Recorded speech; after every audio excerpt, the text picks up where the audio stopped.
Perfeito. Já tinha alguém aqui me falando, você vai ver o Cebolinha jogando com o Tite. Por que ele tá falando? Porque o Flamengo tá na pedra já. Vamos botar na tela. Um anjo aí que passou. A voz do anjo sussurra. Bota na tela aí do Flamengo. O Rossi, quero falar dele, hein? Personagem de Kiko, muito bem escolhido. Wesley, Pablo, Léo, ó o Pablo aí entrando. E o Ayrton Lucas são os defensores. Thiago, Maia e Eric, o Pulgar. Rodrigo Caio. É Pablo. Qual é a música? Qual é a música? Arrascaeta ali. E olha aí a dúvida. Gerson e Pedro, não tem dúvida. Cebolinha ou Bruno Henrique? O Fábio Maceridian disse que o Bruno Henrique apresentou sinais de cansaço, né? Então... Nem sabia que era possível isso. O Bruno Henrique apresentar sinais de cansaço. O Bruno Henrique é que é atípico. Nem sabia. Mas existem marcadores, sim, senhor, de cansaço, dano muscular, como não? Sabia. Cebolinha e Bruno Henrique. Essa é a dúvida. Sabia que eles funcionavam no Bruno Henrique, esses marcadores de cansaço. Mas, enfim... Conta pra nós.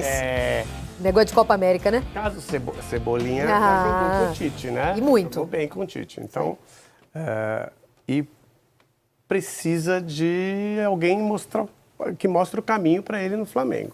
Tá faltando isso um pouco, né? Eu acho que o Sampaoli, por muito pouco, não criou ali um Marinho 2.0, tá?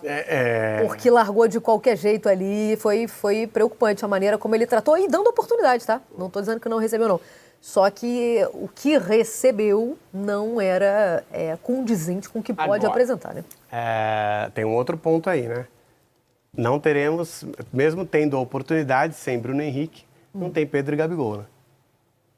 Não Também tem é um Pedro. outro indicativo que só Dorival Júnior pensou e executou Pedro e Gabigol. Então, mas é que assim, a gente tem uma dúvida ali, né? Óbvio que Dorival Júnior não contou com o Bruno Henrique. Foi um período em que o Bruno Henrique não estava disponível. É isso. Porque eu entendo que a primeira opção para a formação de um ataque seja o Bruno Henrique e dois centroavantes, ainda que de características diferentes, centroavantes, disputem a vaga. Quando você não tem o Bruno Henrique, você pode pensar nessa possibilidade de trabalhar com o Gabigol e com o Pedro. Mas se você tem o Everton Cebolinha jogando num bom nível, também já diminui essa possibilidade.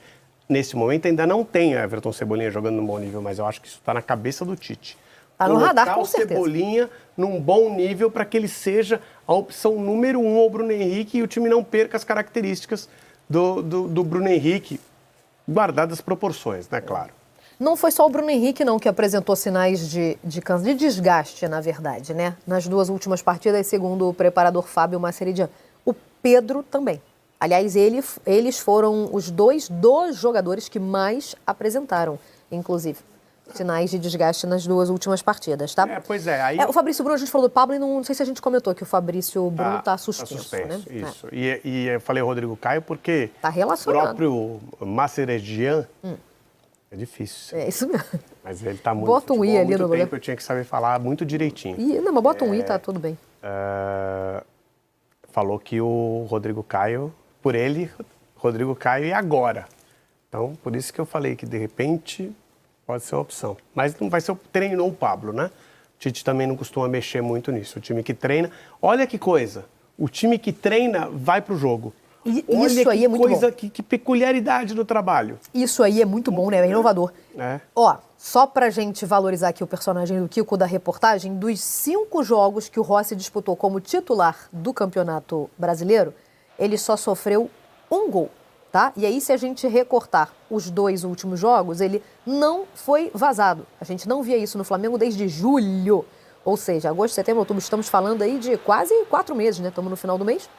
Então, Rossi se firmou. Será ele o goleiro titular de Tite? Será. Tá certo já. Porque é o goleiro mais experiente e talvez de melhor qualidade técnica dos 3 que ele tem no elenco. Pois é, eu só vou voltar lá E foi contratado para isso, né? Então, foi contratado para isso. Eu só vou voltar lá no Santos, que perdeu a posição para o Matheus, que segundo Sampaoli jogava melhor com os pés, coisa que eu nunca vi, tá? Não sei se vocês viram aí o Matheus jogando pra caramba com os pés, mas eu não vi isso, não. Enfim, e o Santos já foi convocado também. Só vou voltar nisso. O Tite gosta. O Tite gosta dele também. Acho que ele tá bem atrás agora. Você acha? Deixa eu botar a Kelly Costa, então, na conversa, porque o Grêmio é o adversário do Flamengo hoje, jogando na arena, onde não bate o rubro-negro há 5 anos. Kelly Costa, direto de Porto Alegre. Os 15 últimos jogos, Flamengo e Grêmio. O Grêmio ganhou 1. Opa! Kelly, seja bem-vinda. Bom dia. Oi, Mari, bom dia para ti, para todo mundo. Pois é, faz muito tempo que o Grêmio não consegue ganhar do Flamengo na Arena desde 2018, como vocês já bem lembraram por aí. Os tricolores têm uma missão muito importante nessa rodada, porque o Grêmio quer se manter na zona de classificação para a Libertadores do ano que vem, está no G6, por enquanto é o sexto colocado com 44 pontos. E o técnico Renato vai ter uma missão bem desafiadora para a partida de logo mais contra o Flamengo, porque tem boas e más notícias. Eu começo pelas boas, que são retornos bem importantes para esse jogo. Eu começo falando do Jeromel, que foi poupado na última rodada diante do São Paulo e agora retorna, volta a ser uma opção. O Reinaldo também é um reforço importante na lateral. Ele cumpriu suspensão na rodada passada e agora volta ao time. E tem também o Carbajo, ele vem tratando dores no pubis desde o Grenal, inclusive no começo do mês. Ele disse que atuou no sacrifício, jogou com dores e, portanto, agora está melhorando e volta a ser uma opção do Renato no banco de reservas, provavelmente. Agora, o grande desfalque desse jogo de hoje é Luizito Soares, o artilheiro do Grêmio na temporada, o grande garçom, né, líder em passes para gols. Ele recebeu o terceiro cartão amarelo e desfalca a equipe.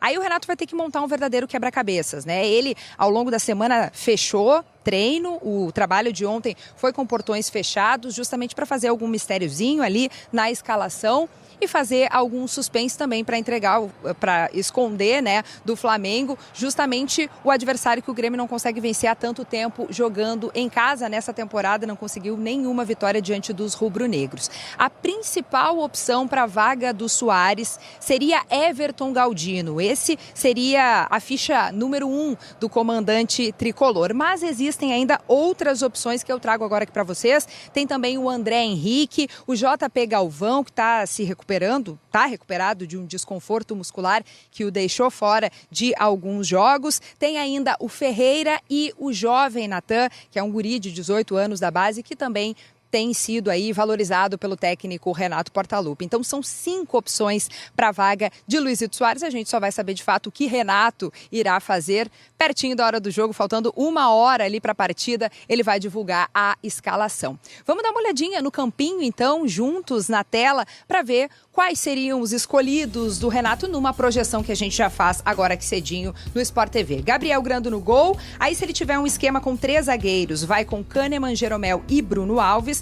Nas laterais, João Pedro e Reinaldo. Do meio para frente, Vila Sante, Pepe, Josué ou Bessosi, Cristaldo e Everton Galdino. O Grêmio, que vem de 3 derrotas seguidas no Campeonato Brasileiro, não quer deixar em risco a classificação para a Libertadores do ano que vem. Precisa vencer em casa hoje, Mari. Perfeito, é o pior momento no Brasileiro, né, Kelly? Obrigada pelas informações, bom dia e bom trabalho a você. Desses 15 jogos que eu falei, o Grêmio ganhou um só do Flamengo. Só brasileiro ou não? Não, somando tudo. Somando todas as competições, Copa do Brasil, Libertadores. Outros 3 empates, ou seja, 11 vitórias do Flamengo. E teve 4-0, teve 4-2, teve 5-1. Isso aí, Libertadores, então, Maracanã, né? E na maior parte desses jogos, o Renato Gaúcho estava presente. Pro lado do Grêmio, na maioria das vezes. Então, quero falar sobre isso. Começou a ser... sobrou até para ele. Diria que a crise foi, inclusive, instaurada ou potencializada por causa daquele episódio da coletiva, né? Que ele não foi. Mas ele está sendo questionado já, coisa que eu não imaginava ver.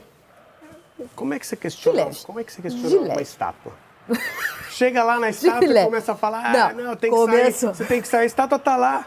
Começou a ser questionado como treinador, como ídolo, jamais. A estátua está lá, é difícil questionar uma estátua. Não, mas é exatamente por isso. Sim,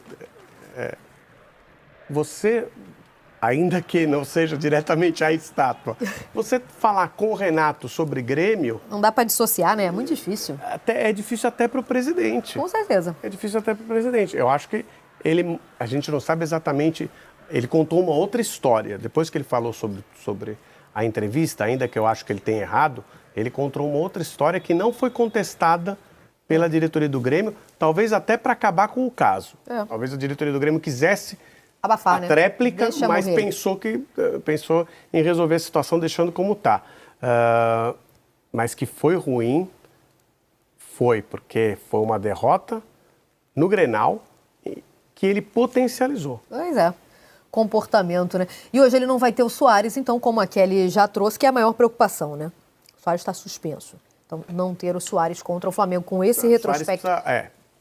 Hoje o Soares não vai chutar no gol, mas ele precisa chutar. Quando ele estiver em campo, ele está passando muito a bola e o pistoleiro foi contratado para atirar. Nem é uma boa, né? Não gosto desse... Mas o apelido vem daí mesmo, a gente entendeu. Nesse contexto aí, tá valendo. Não é legal, mas se você for pensar, artilheiro também, que a gente usa... Quem tem a melhor pontaria no tiro. Então também não é... Talvez um termo que a gente tem que mudar para goleador. Fala, minha nação rubro-negra, sejam bem-vindos a mais um vídeo do nosso canal de notícias do Mengão. Mengão que enfrenta hoje o Grêmio, jogo fora de casa, lá na Arena Grêmio, né? Jogo aí que meio que vem a ser um confronto direto, porque o Grêmio está tentando permanecer na zona ali de classificação para Libertadores, né? E o Grêmio que vem com um desfalque muito importante hoje. O Luizito Soares não joga, vai desfalcar o Grêmio. Importante notícia aí para a torcida do Flamengo, né? O Flamengo que segue em busca aí de mais 3 pontos. Seguimos aí, como diz o Tite, em busca da liderança. O título do Campeonato Brasileiro ainda está favorável para a gente, né? A gente ainda corre atrás aí e torcer para o tropeço do elenco do Botafogo. É isso então, minha galera, mais um videozinho do nosso canal. Se você ainda não é inscrito, se inscreve lá, deixe seu like também e ative o sininho, que aí você não fica de fora de nenhum vídeo que a gente vem postar para vocês aqui. Valeu, minha nação, tamo junto.